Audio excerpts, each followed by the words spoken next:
राज ठाकरे पुण्याच्या दौऱ्यावर असताना त्यांना ट्रॅफिकचा सामना करावा लागल्याची बातमी सगळीकडे झळकली.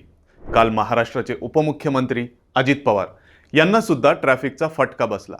अजित पवारांना कोल्हापूरला जायचं होतं, पण ट्रॅफिकमुळे दादांना कराडमध्येच थांबावं लागलं. त्यानंतर अजित दादांना बसला ट्रॅफिकचा फटका, अशा बातम्या सगळ्या न्यूज चॅनलला झळकल्या. पण यावरून आता नागरिकांमध्ये संतप्त प्रतिक्रिया उमटत आहेत. सामान्य नागरिकांना रोज ट्रॅफिकचा सामना करावा लागतो, त्यात रस्त्यांची झालेली दुर्दशा.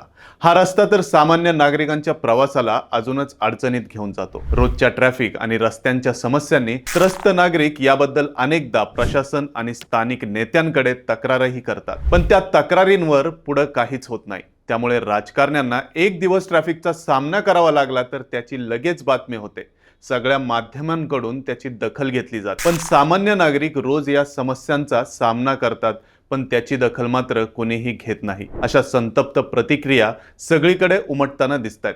तर यावर तुमचं मत काय? तुम्हाला ही रोज ट्रॅफिकचा आणि खराब रस्त्यांचा सामना करावा लागतो का? ते कमेंट करून नक्की सांगा.